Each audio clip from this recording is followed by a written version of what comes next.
cuenta atrás ya comenzó y nos reunimos en Marina D'Or.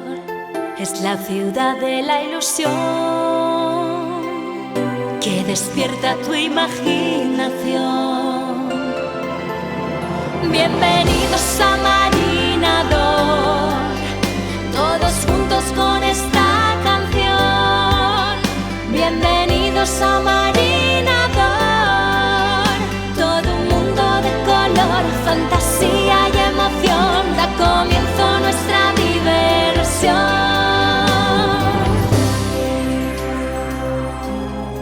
Nos veremos en Marina D'Or, Marina D'Or, Marina D'Or, wow, wow. So I'm at the Rotondo El Barco, which is the bus stop, which I said might be a bus station. The sign you were just looking at is to show the Madrid bus still comes here.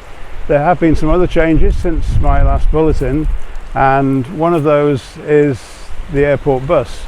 Only a couple of years after I was telling you about it, the airport bus stopped running from here. In fact, it stopped going into Oropesa at all. So now the only public transport from Castellón Airport is a bus that goes straight into the city of Castellón. Mercadona is still at the top of the road here. The Casada market that was built quite late on in our Marina D'Or diaries, that's obviously doing very well here at the top of this street, the Calle El Barco. And what's happened since then is right behind me, they built a brand new Aldi, which is a bit odd because Mercadona ruled the roost here for so long, but Aldi are chancing it here and they seem to be doing reasonably well. This street was always great because down the front, the other half of the road beyond the roundabout, there are apartment blocks where a lot of our friends used to live. Those who bought frontline apartments, they have direct access to the sea. There's a bar down there called Bayota. There's these buses here and all the shopping at the top of the street. So this was always a great place to live. The other thing we've just noticed is the Urbano, which was being run by a new company called Massabus. Lovely little buses, they ran them for years. But we've come back in 2024 and we found that the local bus company Autos Mediterráneo are now back running the service again. So it's all changed. Most people familiar with the area will recognise this strange looking roundabout, but you may not have seen the apartments behind there being built.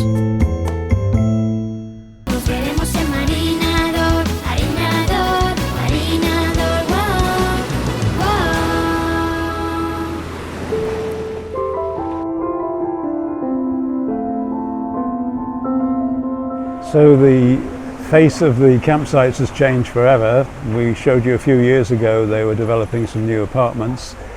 2 blocks are finished now as predicted, and they stand well high on the skyline, and they also block out the sun because we walked through the camping area, which has got trees down either side now.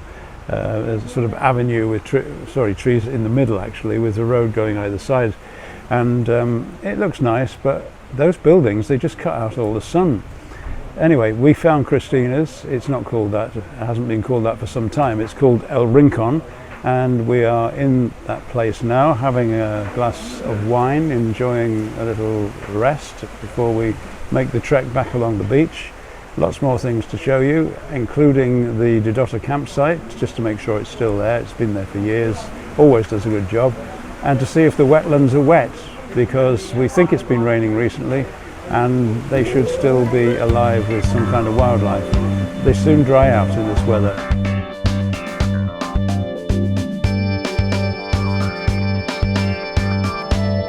Each time we come, they seem to have pushed a few more roads through, knocking down trees and creating ways to get down to the front. These pictures show the landscape gardens in front of the new apartments and the paths leading down onto the Beachway Walk. And this is the original boardwalk made of decking, and this particular area is where we saw the lads getting those huge tadpoles out. You'll notice that it's no longer wetlands as such, because it's all grown up quite tall, and if it was wet under there you wouldn't be able to see it very easily.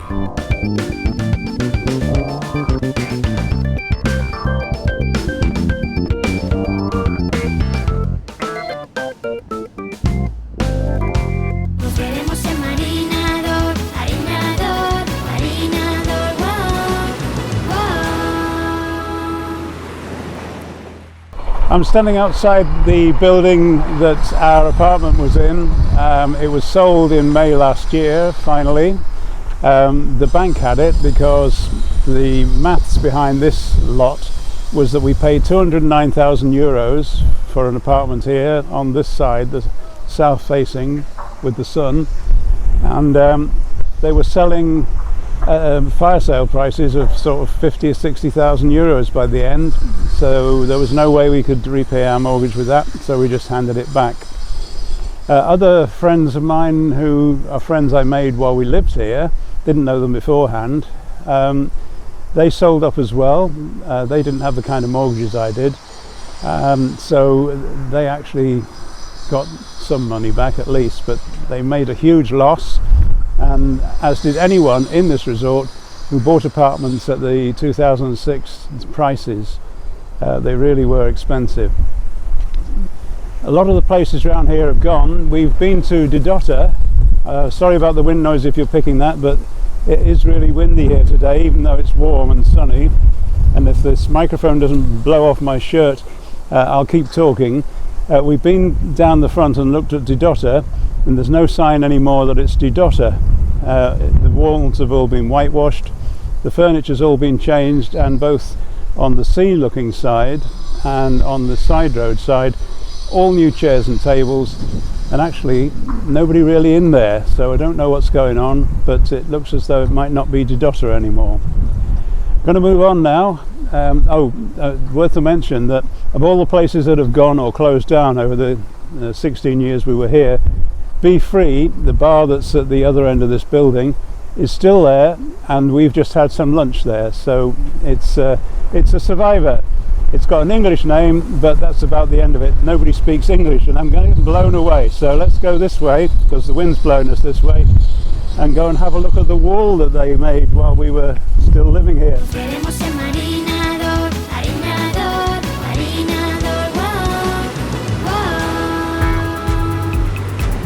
Well, what they did put here was a kind of adventure playground with inflatables and things, but a few years ago that all disappeared, so now if you look through the hole, there's absolutely nothing out there.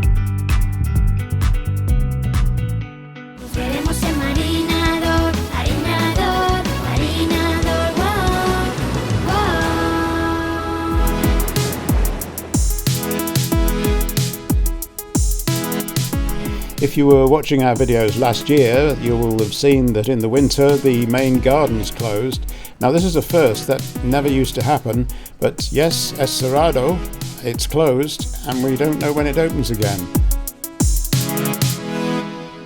When the Marina D'Or video diaries ended, I showed a picture of this site here, only at the time there was just a cement mixer and a crane, and they were actually shoveling this concrete down here, and nothing had been built at that point. It came to light later on that they built this building as a public Wi-Fi. This is Oropesa del Mar's public Wi-Fi point. All around here there's collections of USB sockets for charging. This building has 21 of these, and I've just taken my phone round and tried to charge from them, none of them working. The Wi-Fi itself, I thought, I'll log on to that, has a security issue. I'll stay with my mobile data, thank you. So anyway, this was a good thing in some ways, and I'm sure if they get it working it will be great. The thing is, you can sit here, you can charge up your devices, you can get your free Wi-Fi. If you sit around the other side of this building, you can actually also gaze out to sea, because that's the Med there. The other thing I can tell you was, in the video diary shots that we showed you, there were elephants on the beach. They were actually showers that you could wash yourself down with.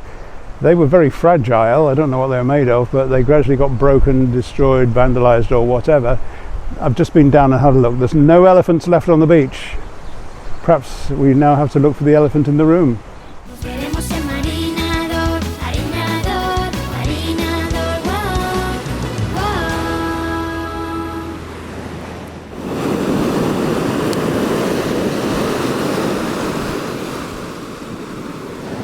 So this is a river Chinchilla, and across the way there is what I thought was what Marina D'Or was named after. In fact, in the early days I thought it was going to be a marina.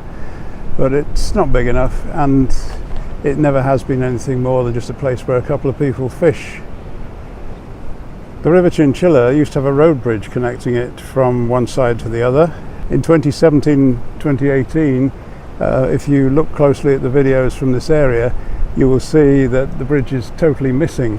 It was later replaced by a footbridge, and the footbridge survives to this day. The bit of water that I just showed you is all there is to the River Chinchilla. If you go about 500 metres inland, there's a totally dry bed, and most of the time there's not much water in the bit that flows out to sea either. So not a proper river, but the Rio Chinchilla is known for its bridge. If you're walking along the seafront, coming from the station and coming into Marina D'Or to go to your apartment, you come across this bridge, and there's one of our favourite pubs, the Dragon. It's open and there are a few people inside, so we may well go and join them. That's all we've got in our recap of the Marina D'Or Video Diaries update. There's a lot more that I've reported on this area after the Video Diaries ended, and the Maythorpe Monthly started in 2018. So at some point later in the year I'll collect together those bits and pieces as well and give you a further recap on Marina D'Or.